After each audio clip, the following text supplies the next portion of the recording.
Welcome to the Building Great Teams podcast. This podcast is exploring the art and science of some of the greatest teams in this country over the last 25 years. And we're going to be exploring great teams with the people who built them. So over the last 25 years, the UK has fostered some truly elite sports teams, from the GB cycling teams from 2012 to 2016, Team Sky with 3 Tour de France wins, England Rugby World Cup winning teams, the British and Irish Lions undefeated tours, through to Arsenal's undefeated Invincible side of 2014 and Liverpool's Champions League and Premier League winning teams of 2019 and 20.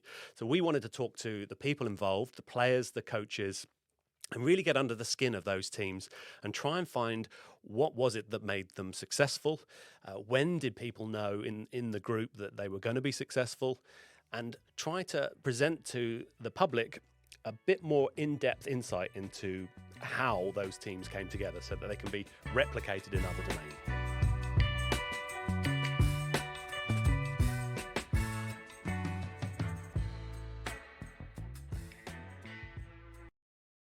In this episode, we're going to be talking about selection and analysis. And we're going to be talking with Mike Hughes, one of the preeminent experts on performance analysis in sport. Mike was at the forefront of GB cycling as it rose to prominence in the early to mid-2000s. He then moved into England Rugby and worked with the British and Irish Lions as head of selection and analysis on their last 2 tours. He is an expert in using data to make decisions both live in-game and in selection processes. And in terms of themes that we're going to cover today, we're going to be looking at how data plays a role in decision making, the balance between data and intuition, and when to use data and when to ignore data. Let's jump into a specific team and start there, and we can start to explore some of the themes. So you work with the British and Irish Lions. I think that's a very interesting environment for selection because you've got 4 nations whereby there's probably something in the region of over 1,000 players spread across those 4 nations. And you've got to select a squad to go and tour another country, usually the world champions from the last World Cup in rugby. And you've got to select a squad of between 37 and I think about 45 players. Walk me through sort of the initial process. Like, how does that happen? How do you get a call to work with the British and Irish Lions first and foremost? Historically, it's always been a call from the head coach.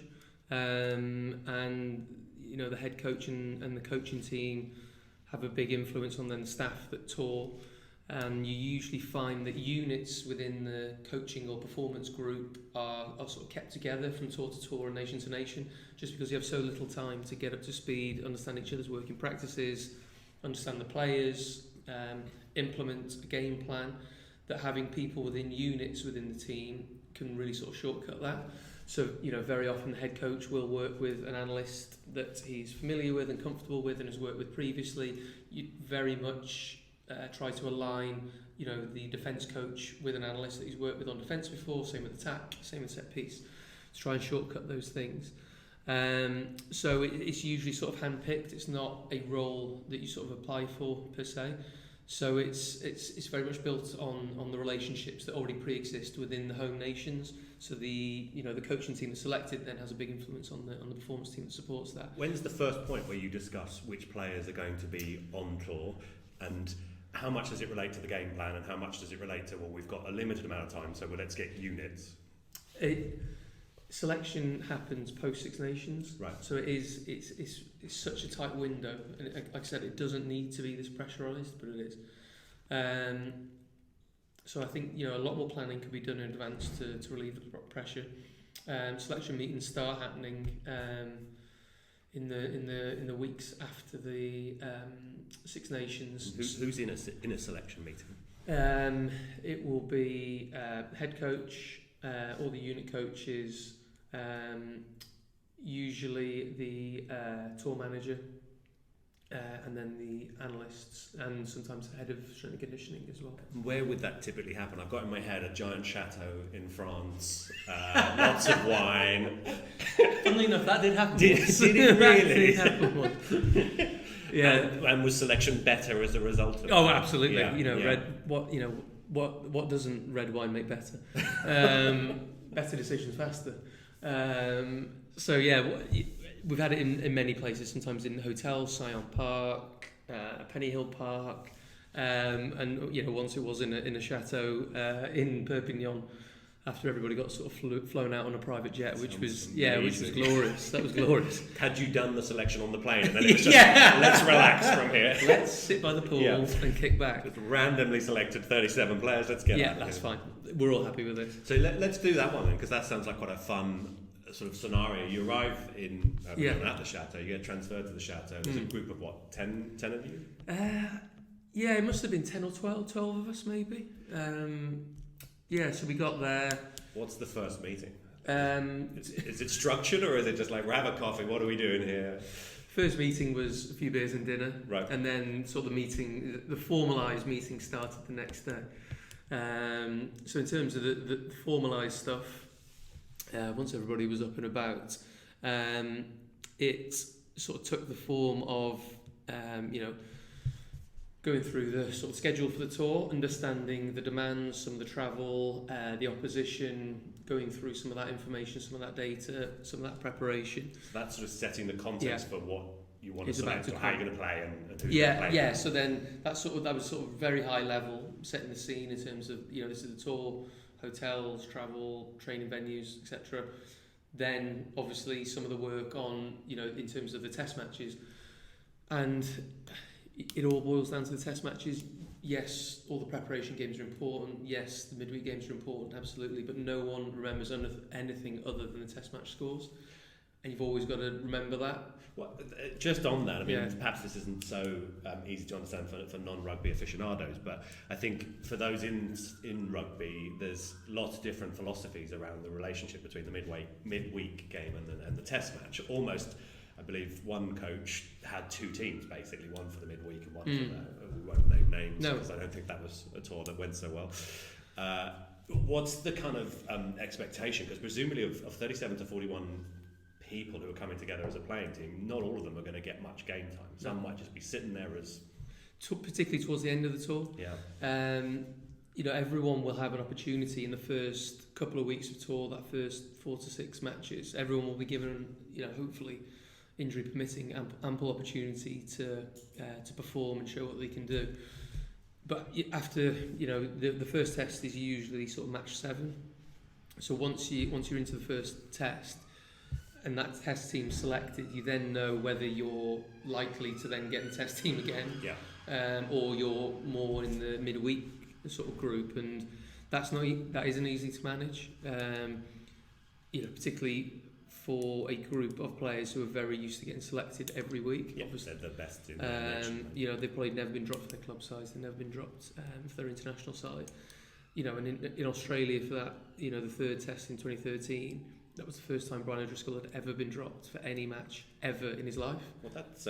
he's never been exposed to that before. Well, that's quite an interesting element. So in the selection process, in relation to, say, Brian O'Driscoll, are you thinking about the characters involved? Like, how much does the character of the individual play into the thinking around selection? Is it purely tactical game plan, who can execute it? Or is it those three have a good pairing and know they're a good bunch of people who are going to bring up the group?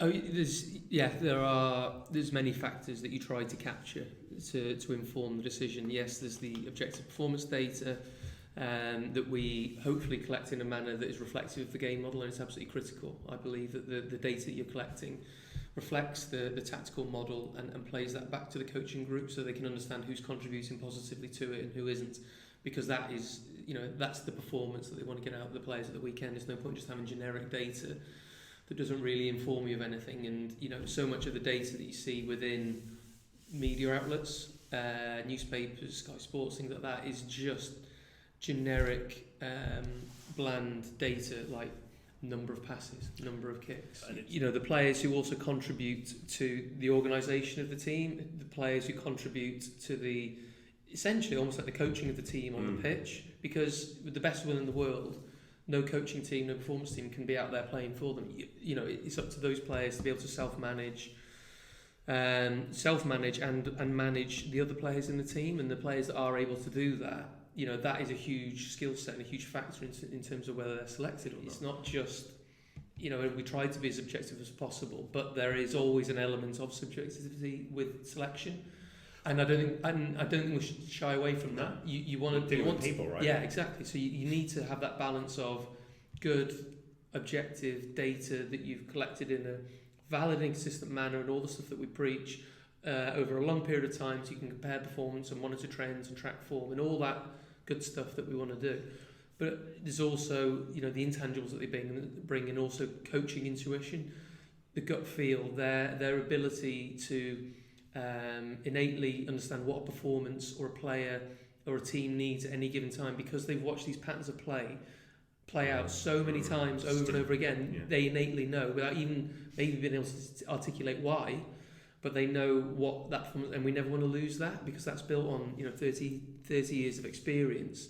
Are you normally in a selection meeting, you've got your data, you've got the coach's opinion, I presume that's a subjective set of conversations that's going on as to how much weight we're going to put behind the objective data, how much we're going to put behind the personality and the leadership.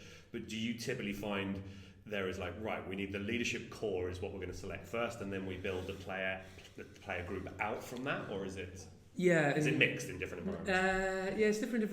You usually find 90% of your time in selection meetings and coaches meetings is taken up by the fringe players, which again always feels insane, because they're the players that are on the sort of the periphery of the squad or the periphery of the team, or it's a very tight core. It's finer margin. And then your core players, like you say, your ones that are the leaders within each of the units, the ones that have got many caps and many experience, that have bought into the philosophy, bought into the game plan, are the guys that implement it.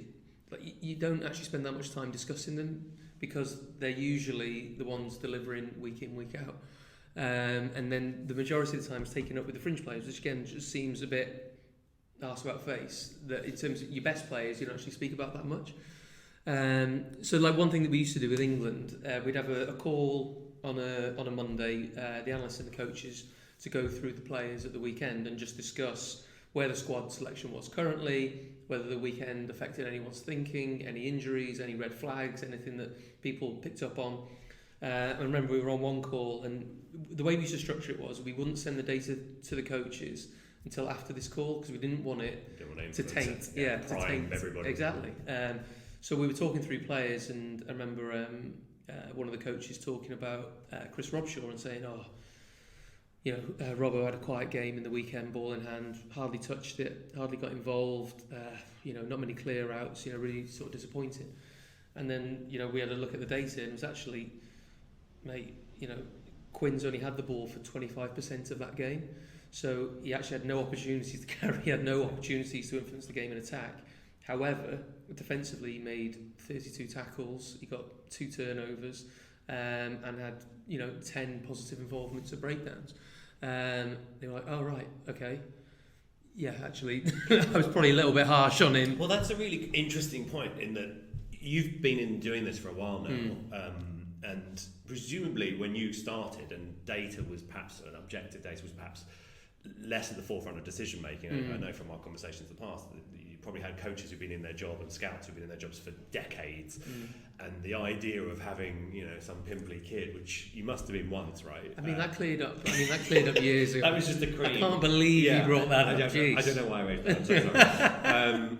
But the idea of somebody fresh out of uni with an approach around data would have been a challenge, presumably. Yeah. But I'm imagining now it's pretty ingrained in most sporting institutes. It is in most. There are still some environments that push back at times, and like I said, you never want to lose coaching intuition or experience.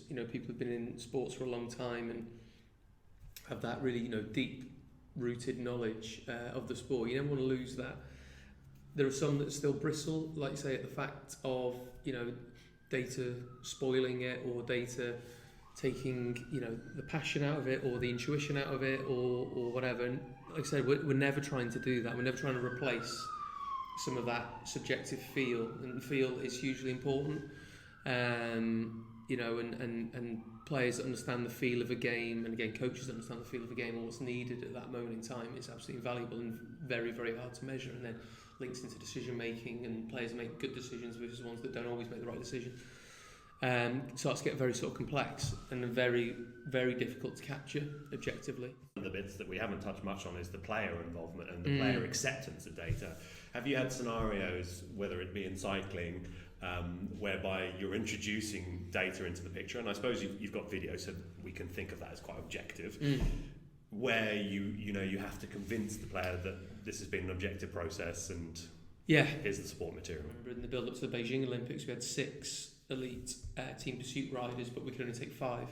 So the meeting or the individual rider meetings that took place to tell them whether they were in or out of the squad, and took place in one office, and then myself and the analysis team were sat in the other office with 2 projectors set up, one with a load of footage of all of the holding camp and training camps that we just had, and all of the data on every rider for every rep in every position within the team.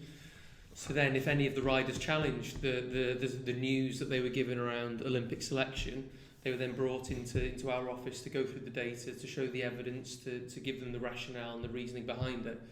And it gave the coaches the opportunity to say, "Oh, mate, no one wants you in the team more than me. But these analysts, these bad guys. They're just bad guys. They've had it out for you from the start. With their bloody facts. I hate facts. They've had it out for you from the start. So, in that regard, and they were very much a very data supported program, and like I say, cycling is very measurable, so it does lend itself to that sort of extreme, and that is quite an extreme sort of example. So flipping that into a team sport like rugby, which I know we've talked a bit about, but I guess it's a complex, even for both of us that have been in and around this area for a while, it's a complex set of rules that are constantly changing and being applied. With that ambiguity that of interpretation, if you like, of any given game, do you get a lot of challenge from players where they say, "Mate, you've got this completely wrong, I did this or that, or you've interpreted this wrong, or I dominated in that situation"? Yeah, there's a huge amount of pushback's probably a bit much, but sort of challenge in terms of it's also interesting to chat to them straight after a game to see how they felt certain elements of the game went in sort of like a hot debrief, as it were. "Oh, I thought I did this well, I didn't do this well, oh, this was crap," whatever. But to then go back through it the next day with them, looking at the video, looking at the data, their perspective changes massively in between those 2 sort of periods of time. And it's quite interesting, like in those hot debriefs, even the most confident of players at times have really become very insecure because they've had no sort of confirmation of whether they played well or not, because it is so subjective. Sometimes they know when they've played really well, scored a load of tries, made a load of line breaks, whatever, really obvious stuff. But particularly sort of forwards who perhaps don't have those highlight reel moments, and theirs is more about the nuts and bolts and the nitty gritty, and about repeated efforts, repeated quality of actions, repeated accuracy, repeated technique in scrums that isn't always picked up on. It's interesting to see sometimes they're unsure, and certainly when it comes to referee interpretation around set piece and breakdown, they're usually on the side of, "Oh, the ref was killing me today." Is the usual initial response, until you then go through it the next day with the video and audio and all of those sorts of things to support it. And there's, at that point, once they've also spoken to external people, their agent, newspapers, the media, they then build up a narrative around their performance that they now totally change from where they were post-match to this is my narrative, this is how I'm explaining my performance, this is how I'm justifying certain things, or this is how I'm showcasing certain things. And it's quite interesting. It's almost they move into like a sales mode, and this is particularly, I'm talking about an international context where you could get dropped the following week if you've got another match sort of coming in. So it's quite an interesting sort of space that they move into, and they will, certain players will push back on certain things, and will challenge you, and rightly so. Did you have specific personalities we thought, I've got to deliver this piece of bad news to this person, and this is going to be painful? Same with human beings. There was always a few people who would have an excuse for everything. In this situation, you should have been running this line, or you should have been there to support him for that, or rather than standing back, you should have got into the break and gone, but what I heard was somebody else shouting, or I saw somebody over there, so I thought I'd cover that. and they've always got an excuse for it. The sort of the apologists. Did you ever get pushback on the sort of, well, mate, you're not playing the game, you're not on the pitch. It's all very well having the videos and the data. Did you ever get that sort of angle from them? A little bit, but not too bad. They were, they're pretty good with that, really. I think, there was a healthy level of respect, hopefully, just as, professionals and things like that. I'm sure behind closed doors, some of those conversations were said. I never personally had that sort of challenge thrown at me too much. I mean, one of the things I wanted to ask you about, I enjoyed watching you in, I think it was in 2016, the Australian tour, where England won 3-0 against Australia in 3 tests, and you had long hair. I just really am telling this anecdote because of your hair. Yes. But the Italian sitting up in the glass box. The Pilo face. Yeah. I think probably that's an experience that not a lot of people will get in their lifetimes, and I guess for some of the listeners, just to, you got the media cameras sort of zoned in on the coaching box. You've got Eddie Jones marauding around doing what Eddie Jones does. What's it like in that room? Does it feel high pressure? Does it feel tense? What's the data because now data, of course, can be live, whereas probably when you started it was less. Yeah, less so. But yeah, you get a lot of live data coming.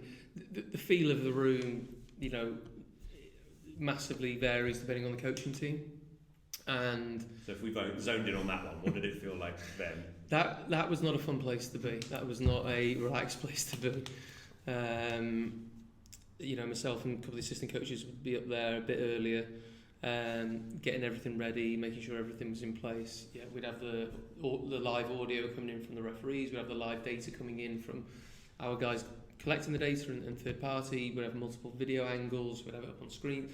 All the sort of technical setup. But in terms of an atmosphere, the coaches were very much on edge, analysts very much on edge.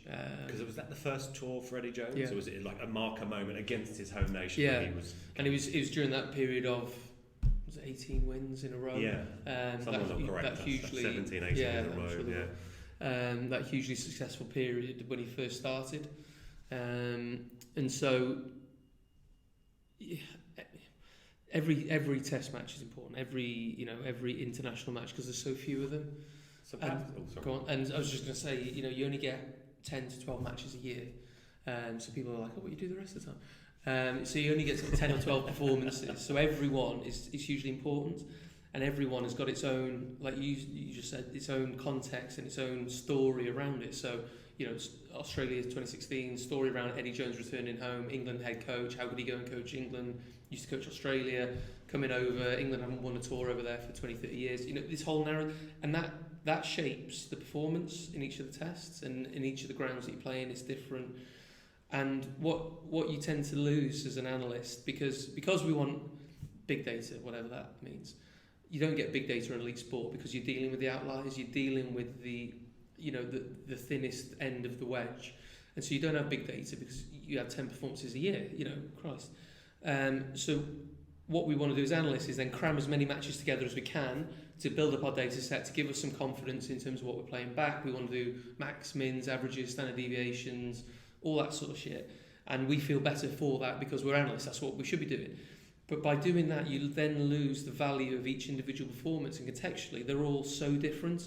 And like the emotion, and again, this is all really stuff that as an analyst probably shouldn't influence me as much as it does. But the emotion of each match is so important. The emotional high ground of a rugby test match is massively critical.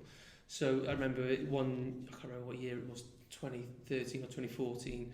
We were playing a Grand Slam decider in Dublin, obviously against Ireland on St Patrick's Day. Yeah, I remember that. We were never going to win that match in a million years. Like however many times we played it, we weren't going to win because there was no way the Irish team were getting let out of the stadium on Paddy's Day, having just lost to England and handing over the Grand Slam, and we got absolutely battered. And obviously it's not the only thing, but that emotional high ground that day was so important to contextualise that performance and understand the performance that day. And by just chucking that one match in with the rest of the data set, you lose that and you lose some of the learning from that.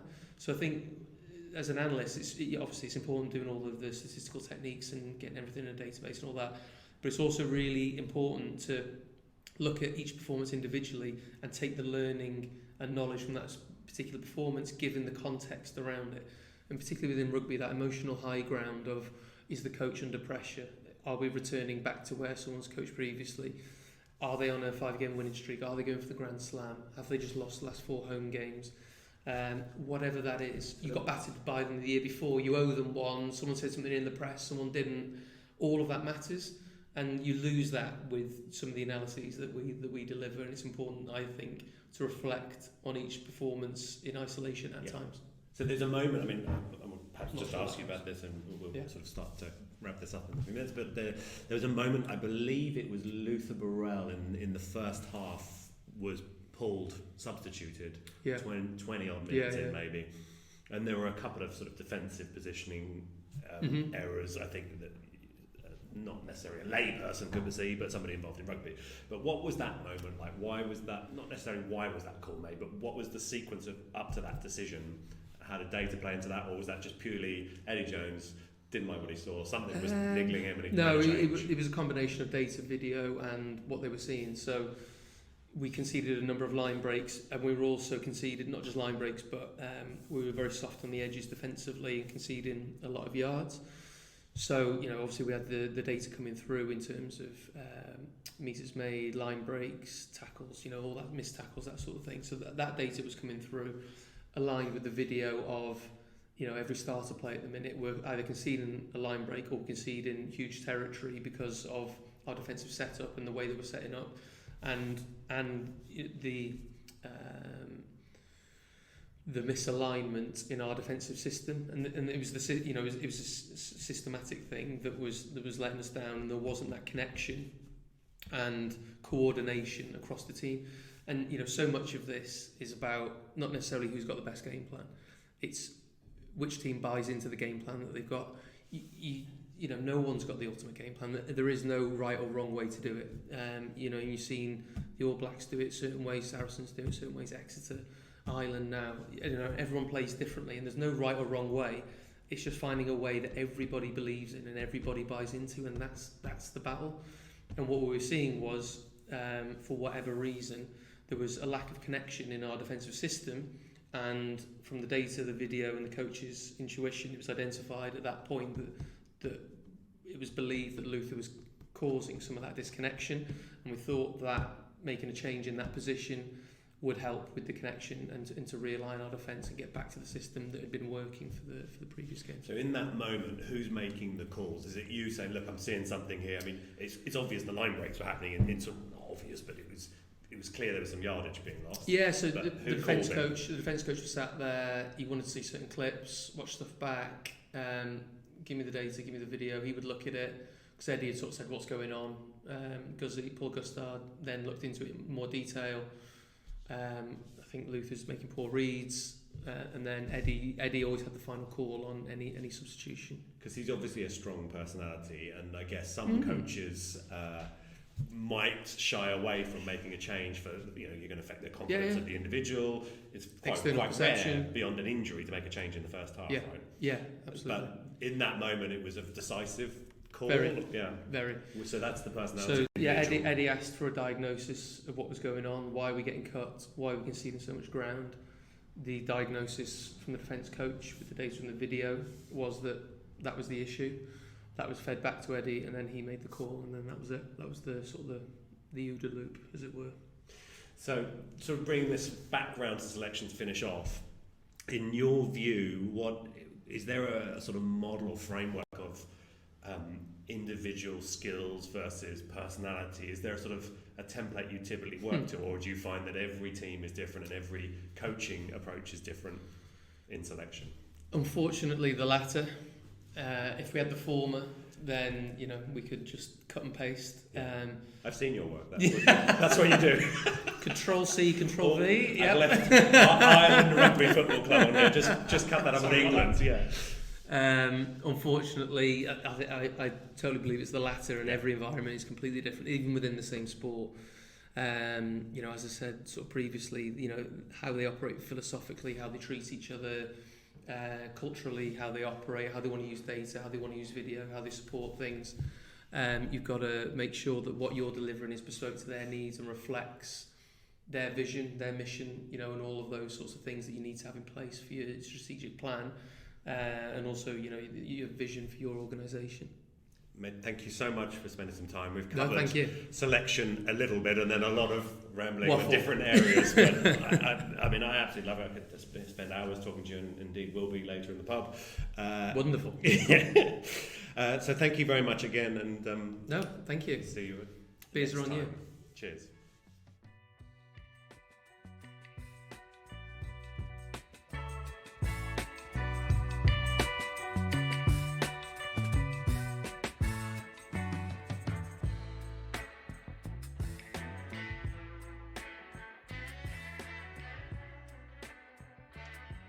Thank you for listening to the Building Great Teams podcast. We hope you found it enjoyable.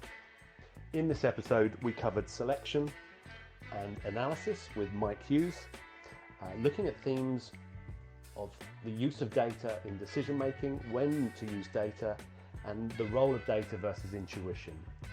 We hope some of the topics that we've covered are useful in your everyday life, and thank you again for listening.